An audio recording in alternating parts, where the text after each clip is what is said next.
Sinabi niya, "Binata, makinig ka sa akin. Bumangon ka." Naupo ang binata at nagsalita, at siya ibinigay ni Jesus sa kanyang ina. Natakot ang lahat at sila'y nagpuri sa Diyos. Sabi nila, dumating sa kalagitnaan natin na isang dakilang propeta. Dinalaw ng Diyos ang kanyang bayan. At kumalat sa buong Judea at sa palibot na lupain ang balitang ito tungkol sa ginawa ni Jesus. At nawa muling mabuhay sa ating puso ang kahulugan ng naganap na ito. Isa-isahin nating balikan ang mga detalye, and I'll be reading from the Contemporary English Version, Luke 7:11-12. Soon Jesus and his disciples were on their way to the town of Nain, and a big crowd was going along with them. As they came near the gate of the town, they saw people carrying out the dead body of a widow's only son. Many people from the town were walking along with her. A very cinematic moment. There were two distinct groups. Dalawang pangkat ng tao, magkaibang-magkaiba ang composition, magkaibang-magkaiba ang mood. One was going out to the cemetery and another was going in to the town. Nung araw po, ang mga libingan ay laging malayo sa bahayan, malayo sa gitna ng bayan.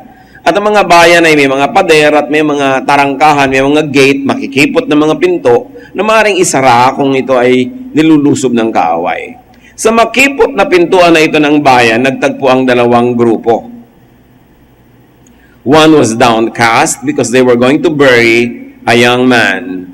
One was upbeat because it was led by the Lord Jesus himself and his disciples, and many people were following them from the various villages that they had visited because the Lord was healing the sick, doing fabulous things, and so ibang-iba yung mood nung dumarating na masayang pangkat. One group had Jesus with them, the other did not. Then we notice a very, very important character in the story, a widow, now also a bereaved mother. She was sorrowful, hopeless. Ang mga babae noong unang panahon ay nakaasa lang sa lalaki sa kanilang ikakabuhay. Una sa kanilang ama, tapos sa kanilang asawa, pagkatapos sa kanilang anak na lalaki. Lalo't kung sila ay biyuda na. Itong babaeng ito ay obviously wala nang magulang, tapos wala pang asawa at biyuda na nga, at yung kaisa-isa niyang tanging anak na lalaki, na pag-asa niya sa kanyang pagtanda, gagabay sa kanya, tutulong sa kanya at magmamahal, namatay nang wala sa oras. Malungkot maglibing ng magulang, pero lalong malungkot sa magulang na maglibing ng anak. Parang unfair na ang magulang naglilibing ng anak. Dapat yung anak ang naglilibing sa magulang. Kaya ang mga anak ay dapat nag-iingat, pinapalawig ang kanilang buhay, pinapalakas ang kanilang katawan para lumakas ang posibilidad na sila ang maglilibing sa kanilang magulang. At hindi yung magulang nila ang siya pang magdadala ng lungkot ng paglilibing sa kanila. Ito ang kalagayan ng babaeng ito.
And many people were with the widow. Ang daming nakikipaglibing. Maaari nating isipin na mabuti siyang tao. Kasi yung kabutihan ng isang tao, nasusukat madalas sa dami ng nakikipaglibing sa kanya. So mabuti ang kanyang pakitungo sa kanyang mga kababayan, kaya marami ang nakikiramay, nakikipaghati sa kanyang kalagayan. The funeral party met the Lord on the way to the grave. Now, the story becomes exciting In fact, it has become very interesting. What would Jesus do?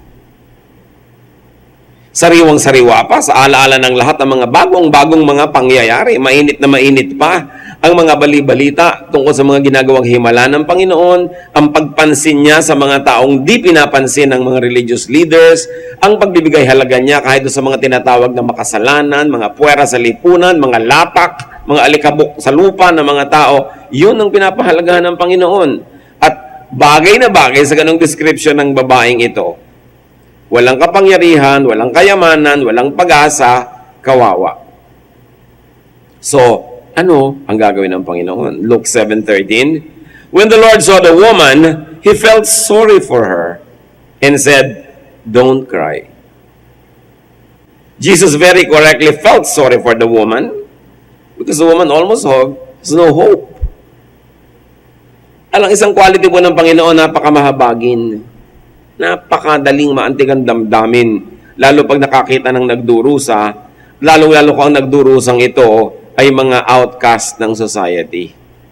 Mga walang kakayanan para tulungan ang kanilang sarili, ipagtanggol ang sarili.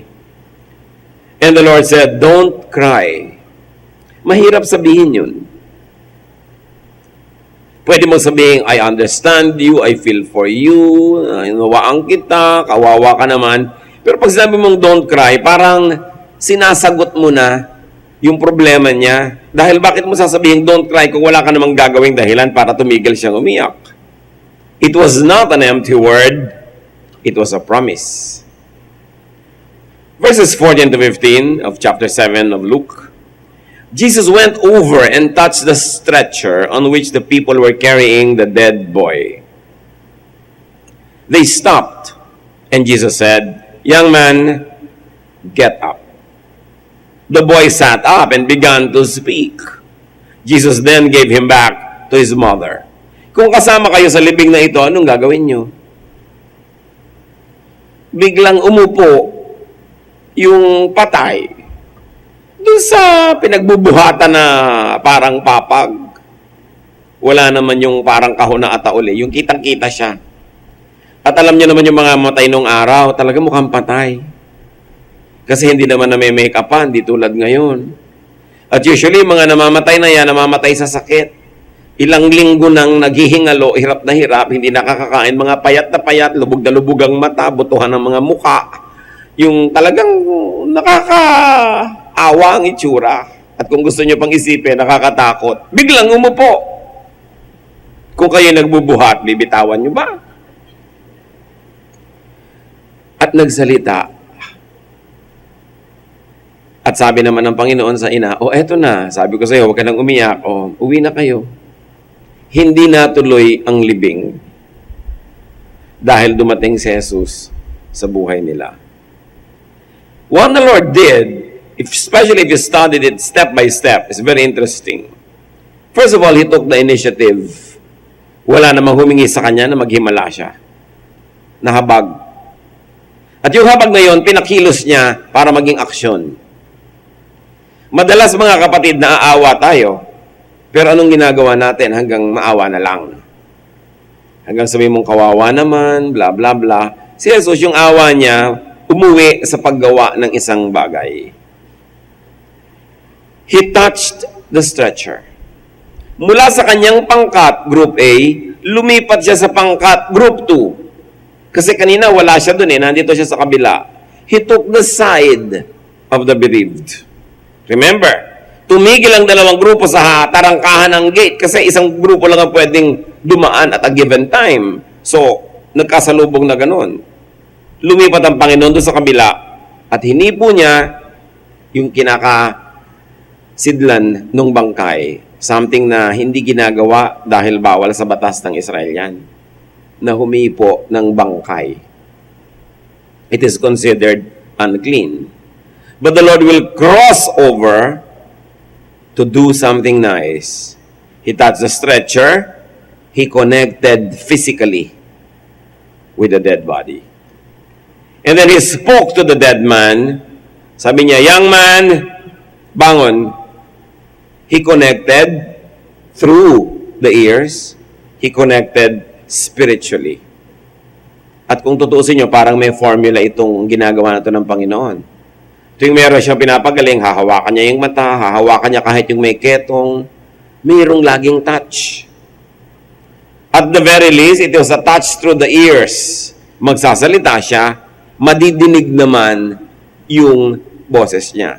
Ang kamangha-mangha dito, yung patay na tao, narinig yung boses niya. At sumunod. Sabi niya, bangon. Kung sabihin ng patay, di mo ba alam na patay na ako? Bakit mo ako pinapabangon? Di ba? Maraming ganun mga tao, binubuhay mo, ayaw mabuhay. Ine-encourage mo, ayaw magpa-encourage. Pinapalakas mo yung loob, pinagpipilitang mahina ang loob nila. Gumagawa ka ng paraan para hanguin sila sa hirap. Sila itong naglulubog sa sarili nila sa hirap. Yan ang pinagkaiba nitong taong ito. Nakinig siya sa tinig ni Jesus at bumangon naman. Romans 10:17 from the New International Version. Consequently, faith comes from hearing the message. And the message is heard through the word of Christ. May kapangyarihan ang salita ni Jesus. Yan may nadidinig ng tainga o nababasa ng mata o nadarama ng Espiritu. And you know that faith saves. Faith heals and gives life. And faith comes from hearing. That's why Jesus spoke. There is power in the spoken word, very especially if it is the word of Jesus. And the message was, get up. As we already know, the man heard Jesus' word, he obeyed, and got up. Luke 7:16-17 to continue the story. Everyone was frightened and praised God. So naghalong takot at pagsasaya ang naramdaman ng mga tao. Natakot sila dahil hindi sila naman sanay na may patay na bumabangon at hindi naman nila maiwasang purihin ng Diyos dahil talaga namang napakalaking bagay, lalong-lalo doon sa ina na mapahaba muna ang buhay ng kanyang anak. They said, a great prophet is here with us. God has come to His people. News about Jesus spread all over Judea and everywhere else in that part of the country. So the crowd got scared at first, then ended up praising God, declaring their faith in Jesus, recognizing God's visitation, and then spread the news about Jesus. Lumaki yung kahulugan. Una, ang kahulugan lang na buhay ang patay. Nagkaroon ng mas malalim na kahulugan. Naku, malaking ginhawa ito doon sa naghihirap ang loob na ina. At hindi lang yon, lumaki ang kahulugan. Dinadalaw tayo ng Diyos, sabi nila. At ang kasangkapan ng pagdalaw ng Diyos Ama sa langit, itong si Jesus, na siyang naging kinatawan at katawan ng Espiritu ng Diyos para makisalamuha sa mga tao, para makiisa sa kanilang mga pighati, dalamhati, at para tulungan sila sa kanilang mga suliranin. The people were able to universalize the meaning of this wonderful miracle, that it was not only personal to the mother or to the son or to the village, but it was global in its meaning that God in heaven now visits people on earth through the Lord Jesus Christ. Yun yung kwento. Hindi siguro madaling ulitin. At hindi ko alam kung gusto nyong maulit kung kayo'y nakikipaglamay, halimbawa, o kaya ay may libing. Pero alam nyo ang kwentong ito, paulit-ulit na nagaganap sa buhay natin nang hindi natin napapansin. Bakit?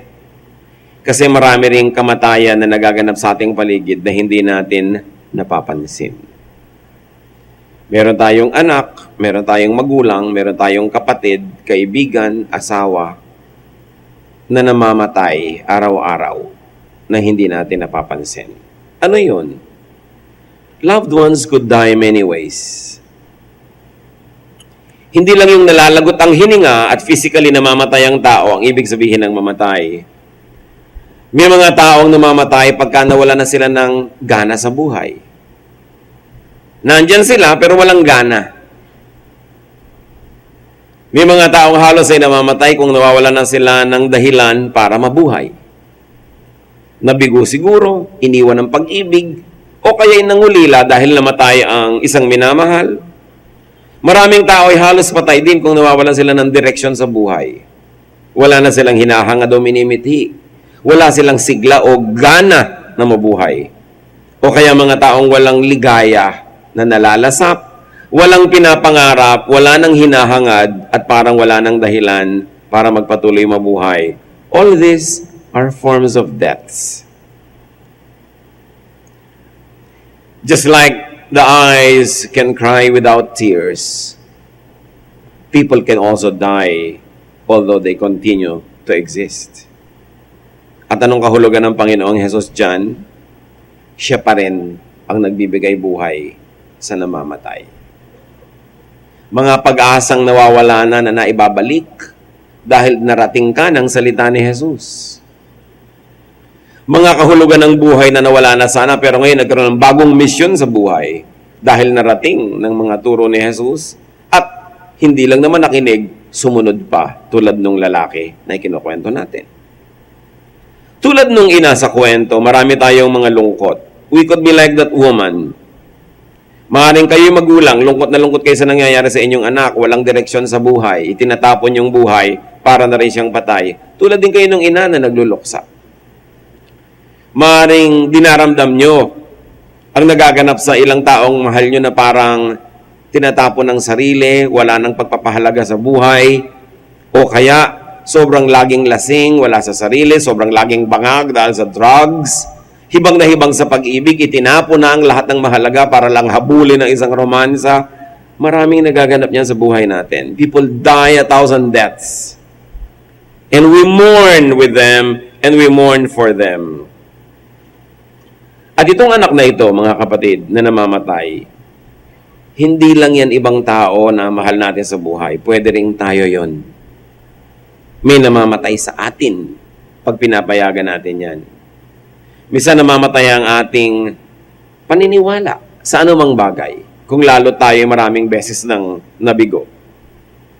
Minsan namamatay ang ating pag-asa na makakaahon pa tayo sa buhay dahil ilang beses na tayong nalugi. Minsan namamatay ang pananalig mo sa iyong kapwa dahil maraming beses ka nang nadala. Namamatay na ang iyong puso sa pag-ibig dahil maraming beses ka nang nasaktan. Maraming beses din tayo namamatay.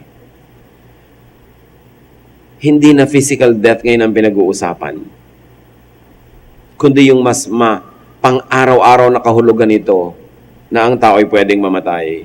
At ang sagot sa kamatayan na yon, iisa pa rin ang Panginoon. Ang Diyos. Ang pagdalaw ng Diyos sa buhay ng tao. That we could have direction and purpose again. That we can have happiness and we can dream again when the words of God operate in our lives. Pwede tayong mabuhay na muli. Sino sa mga mahal nyo sa buhay ang mayroong ganitong uri ng kamatayan? Na halos araw-araw, dinaramdam nyong sinasamahan siyang maglibing ng kanyang sarili. Pag sinisira niya ang kanyang sarili, tumatalikod siya sa kanyang mga pananagutan, pagka lumulubog siya sa buhay, para siyang inililibing. At napakahirap sa isang nagmamahal na ikaw ay kasamang naglilibing at pinapanood mong unti-unting natatabunan ng lupa ang mahal mo sa buhay in a very meaningful way. And just like in this story, Jesus can help anyone in this situation. Jesus' visitation and words can give life back to our son. Whatever that son is. Jesus' visitation and words can give life back to ourselves, to part of our lives that had died. Kaya mahalaga na laging makasalubong si Jesus. Mahalaga na marinig ang kanyang salita. At ang totoo niyan, mula nung isinilang ang anak ng Diyos dito sa lupa, siya ang nag-initiate na lumapit sa atin. Tulad nung sa kwento, ang Panginoong Hesus ang nag-initiate na lumapit doon sa kanilalagyan ng patay. Nung ang anak ng Diyos ay isinilang bilang tao na kasama ng mga tao, lumapit na siya. At hindi na yun nabawi pa sapagkat iniwan naman niya ang kanyang espiritu sa atin. Iniwan niya ang kanyang church, iniwan niya ang mga believers na tinitirhan ng kanyang espiritu para lagi at lalo siyang makalapit sa maraming tao. Kayo ay Kristiyano, sino man ang lapitan ninyo, pwede niyong katawanin si Kristo at dalhin ang kanyang salita. Dalhin ang kanyang pag-asa. Dalhin ang kanyang habag, pag-ibig, pagtulong. At sino man ang dapuan natin na ganon, at tayo nagpagamit at dinaluyan tayo ng katuruan, pagmamahal ni Jesus, yung taong dinadalaw natin, bagamat ililibing na bumabangon. At yan ang napakagandang misyon ng mga Kristiyano. Una-unahin mo sa iyong kapatid, sa iyong sarili. Kung merong mga dead parts of you, bring them to the Lord. Surrender them to the words and teachings of Jesus and live again. And then go to your relatives, to your loved ones who are partially dead, who are dying, who are hopeless, and then bring to them the life that is Jesus. His words, His hope, His teachings, and see them come back to life. Napakahalaga ng ganitong katotohanan. John 11:25-26, the Lord says, I am the one who raises the dead to life. Everyone who has faith in me will live even if they die. And everyone who lives because of faith in me will never really die. Malalim na mga pananalita. Sabi niya, ako ang nagbibigay buhay sa patay. Kung sino man ang namatay, pero nanalig sa akin, mabubuhay na muli. At kung sino man ang nabuhay na dahil sa pananalig sa akin, hindi na yun mamamatay pa. Dalawang uri na ng kamatayan na magkahalong pinag-uusapan dito. Dalawang uri din ng buhay. Una, yung physical. Na kung nananalig ka sa Panginoon, mamatay man yung physical body mo, mabubuhay kang muli in your glorified body. That is the central teaching of the New Testament. Pero meron pa, yung emotional and spiritual. That if you're emotionally and spiritually dead, when you believe in Christ and when you let Christ live in you, you will live again. And you will never die again, ever. Because the power of God is in you. Gaano karami sa atin ang nangangailangan ng power na ito? Lahat tayo. Kasi lahat tayo may mga kamag-anak, mahal sa buhay, kakilala na unting-unting namamatay. Physically and emotionally and spiritually. O kaya tayo mismo, may mga bahagi ng ating puso na nagsasara, hindi na tumitibok at namamatay. So death and life could also be spiritual and emotional. And Jesus gives life back. Why? Because Jesus means fullness of life. We need the visitation, the touch, and the word of Jesus. Kaya napakahalaga mga kapatid, faith, and then sharing. Now, the way for Jesus to get to people's lives is for Christians to bring Jesus to these people's lives. Magsishare ka, dadalhin mo ang mga tao sa Bible study, magpapa-Bible study ka sa kanilang bahay, share mo ng salita ng Diyos. Whether direct quotation o applied already in your life is very important. Bakit? Kasi araw-araw, ninanakawan at tinatangkang patayin ni Satanas ang bawat isa. John 10:10, a thief comes only to rob, kill, and destroy. I came so that everyone would have life and have it to the fullest. So, laging may sumisira ng loob natin. Laging merong nagbibigay sa atin ng lungkot. Laging merong nagbibigay ng dahilan para tayo mawala ng pag-asa, tayo ay mawala ng gana sa buhay. Pero sabi ni Lord, yan yung magnanakaw. Hindi ako yan. Kaya ako ay dapat ninyong bigyan ng puwang sa inyong buhay kasi ang ibinibigay ko ay buhay. At ang binibigyan ko nito, hindi kulang, hindi bitin. Kasi it is life to the fullest. Full yung life na yon, hindi lang religious life, physical life, emotional life, spiritual life, lahat. Complete yung person and personality. Mark 16:9, when Jesus rose early on the first day of the week, He appeared first to Mary Magdalene, out of whom He had driven 7 demons. Kung babawan ba naman kayo ng 7 demonyo, magkakaroon pa kayo ng masayang buhay? Miserableng buhay, malungkot na buhay, magulong buhay, maraming hapdi, maraming sakit, maraming kalungkutan, maraming lito, maraming takot kasi tinitiran ka ng mga impakto. Pero pinalayas lahat ni Jesus yun. Because life means you plus Jesus. Life yun. What is death? You and demons. Nagkakaroon ka ng death. No? Napakahalagang isipin that for you to have life, the demons in you have to be driven away. Now, they are not always literal demons. Ano-ano ba yung mga demons na hindi literal? Insecurity, fear, inferiority feeling of rejection and inadequacy. Halos lahat ng nagpapalungkot sa atin, nagbibigay ng depression in later life is a feeling of being underloved. Kaya maraming mga tao nagkakaroon ng mga depression, nagkakaroon sila kuminsan ng mga violent and manic depressions, suicidal tendencies, nagiging antisocial, nagkakaroon ng split personality dahil merong mga sugat ang damdamin nila that once upon a time, they were not loved enough. They were not accepted. They were not affirmed. They were not valued. Merong malaking puwang yun sa kanilang puso. At yung puwang na yun, maliban na lang na ipapuno mo kay Jesus, ay laging gustong punuin ni Satanas. Kasi merong vacuum. Tulad nung isang lalaking tinirhan ng ubod ng daming masasamang espiritu sa kanyang katawan, na siya iginagapos dahil nagiging bayolente, tumira siya sa kuweba na ang kasama niya mga bangkay, nilalaslas niya ang kanyang katawan ng mga matatalim na mga bato, at nananaghoy siya sa magdamag, pinagkakatakutan yung lugar kung saan siya naroon, wala nang may gustong dumaan doon,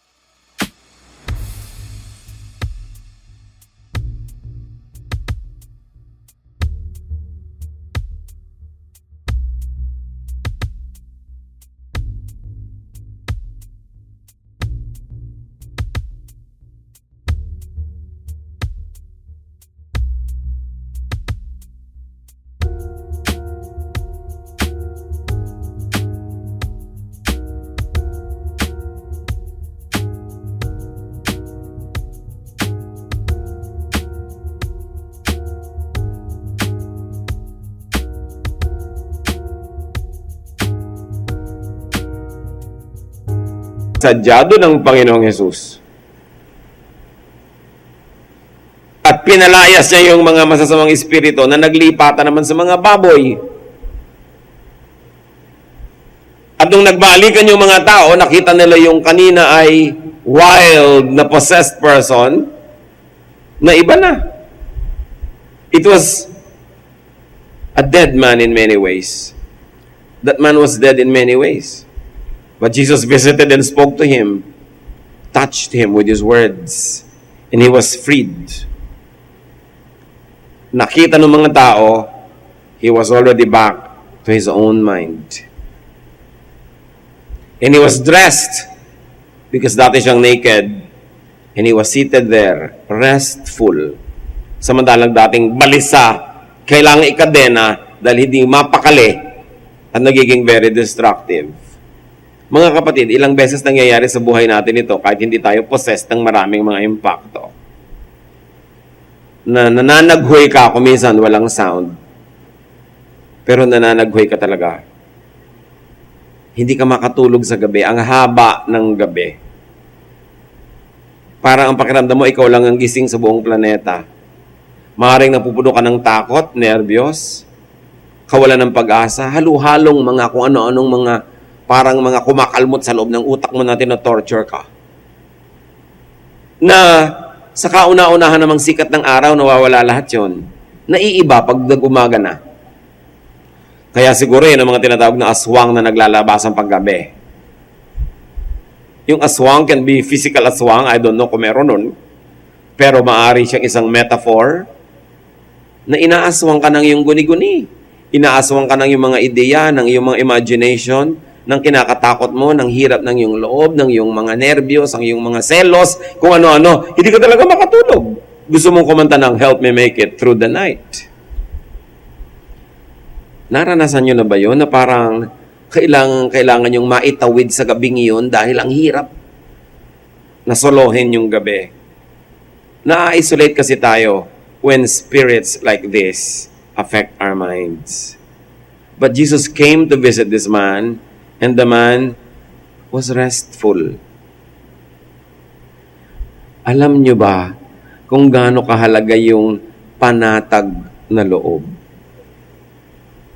Hindi nyo yun maintindihan hanggang hindi nyo naranasang maligalig. Hindi nyo maintindihan yung ang sarap ng mahimbing na tulog hanggang hindi nyo naranasan yung ang hirap matulog. Pero ang Panginoon, siya ang sagot sa lahat ng ito.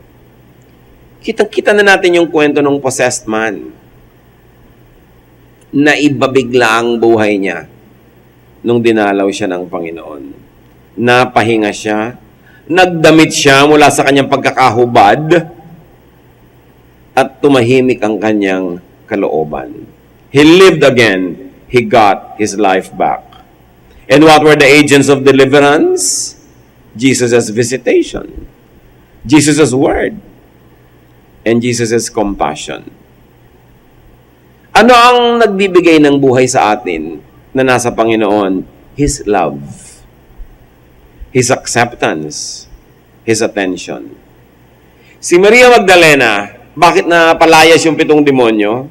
Pwede niyong isipin na may 7 demonyo pinalayas. Number 1, layas. Number 2, layas. Or, maraming mga nagpapahirap sa kanyang loob na symbolically pwede mong tawaging demonyo.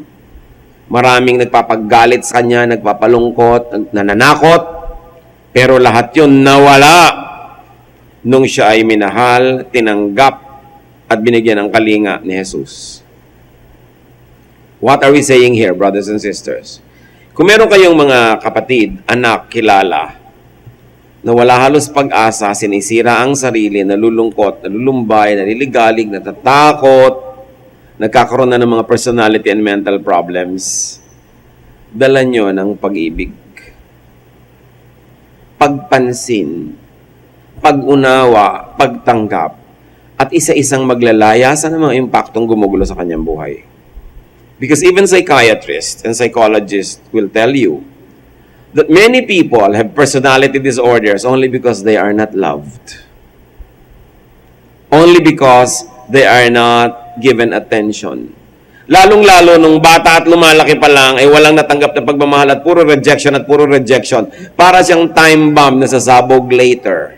Maglalabasan lahat yung kulang na yun sa buhay niya. Kaya nagiging masama ang ugali, masungit, magagalitin kasi hindi tumanggap ng pag-ibig.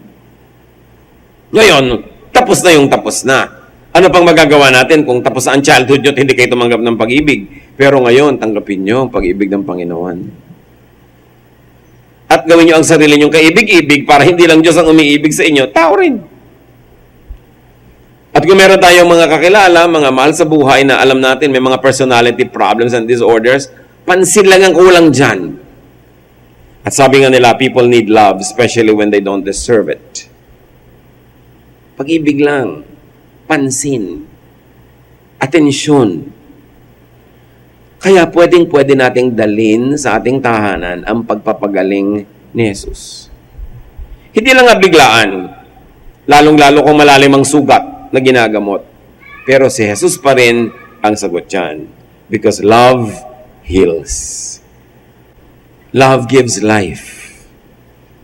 Kaya payagan din natin ang mga mahal natin sa buhay na may mahalin. May magmahal sa kanila. Mayroong mga magulang napakararamot. Ayaw nila na yung anak nila magkaroon ng mahal sa buhay, magkaroon ng asawa. Siguro para buong-buong atensyon maibigay sa kanila. Pag namatay na yung magulang, nag-iisa na ngayon yung anak niya, walang magmamahal sa kanya, paano na siya ngayon? Kaya mahalaga na pinapayagan natin. Pinapalaki natin ang ating mga anak, mga apo na masarap mahalin, hindi mga brats, hindi mga nakakainis. Kasi kawawa naman sila pag nakakainisan. One of the best na maipamana natin sa mga bata, yung isang ugaling masarap silang mahalin, madali silang mahalin. Kasi kahit mawala tayo sa buhay nila, hindi sila malulugi. Hindi mauubusan ng mga taong susuporta at magmamahal sa kanila dahil lovable sila. Pero pag tinuruan mo ang isang tao na maging makasarili, maging mayabang, maging mapangmata ng kapwa, tinuturuan mo siya na kamuhian ng iba at magiging kawawa siya sa kanyang buong buhay. So siguro naiisip na natin mga kapatid ngayon kung sino ang mga patay sa buhay natin. Physically alive, humihinga, pero may iba't ibang uri ng kamatayan. Alam nyo ang sagot dyan. Gagamitin kayo ng Panginoon na instrumento para puntahan siya ni Jesus. Dadalhin nyo si Jesus sa Kanya. Magdadala kayo ng mga taong magdadala rin kay Jesus sa Kanya. Dadalhin nyo siya sa Panginoon at magkakaroon siya ng buhay. Lalong-lalo yung mga bahagi ng buhay natin mismo na nangangailangan kay Jesus. But remember, Jesus had already done His part. He has crossed over from heaven to earth. Nandito na siya sa ating piling at nagsasalita siya patuloy. Ang dapat nating gawin, pakinggan at sundin. Anong bahagi ng buhay niyo ang masasabi niyong parang naghihingalo o patay o matamlay? Pakinggan niyo ang sinasabi ng Panginoon tungkol sa bahaging yun ng inyong buhay at sundin siya. John 10:10, a thief comes only to rob, kill, and destroy. I came so that everyone would have life and have it to the fullest. Life is not a problem to be solved. Life is a gift of God to be enjoyed. So if you're not enjoying life, may kulang, hanapin nyo yun sa Panginoon. Kung hindi nag-enjoy ang mga mahal natin sa buhay, may kulang, tulungan natin silang makita yon.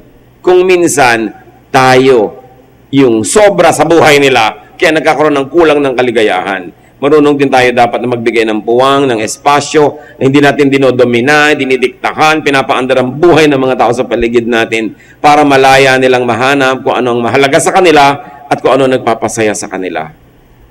Maigsi ang buhay na ito, but it's always long enough to be meaningful. Sayang ang bawat isang araw, bawat isang gabi na naaaksaya dahil sa lungkot, dahil sa takot, dahil sa kawalan ng pag-asa.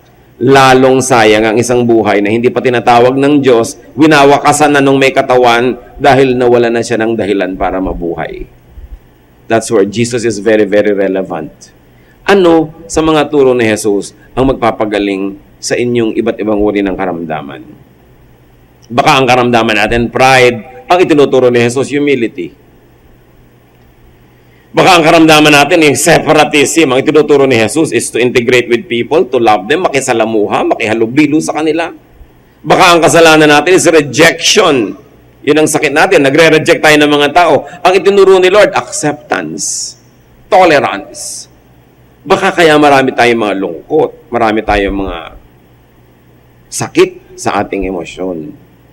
At din sa ating mga mahal din sa buhay, mga kapatid. Suriin natin yan, sapagkat ang buhay, regalo ng Diyos. Kailangan masaya. Kailangan tahimik. Kailangan hindi hubad, may damit. Kailangan hindi balisa, payapa at tiwasay. I came that you might have life and have it to the full. Mas mahirap buhayin yung physical na patay. At hindi na yun ang ipinapagawa sa atin ngayon. Kundi buhayin ang namamatay na emosyon, namamatay na pag-asa, namamatay na espiritu. Ama namin sa langit, ituro mo nga po sa amin kung paano ito gagawin. Right now, Father, we pray for everyone present na may bahagi ng buhay na patay o naghihingalo o may malubhang karamdaman. Inilalapit namin ito sa inyo upang hipuin mo, Panginoon, at hingahan mo ng iyong espiritu at bigyan mo ng iyong liwanag at bigyan mo ng iyong sigla at buhay. Narito kami, nakikilala nyo kami, alam nyo may mga kakulangan, punuin nyo kami, Panginoong Jesus. Ang mga labis sa amin, patanggalin mo na parang masasamang espiritong pinapalayas. At kami naman, Panginoon, gamin nyo pong kasangkapan para sino man ang kahalubilo namin,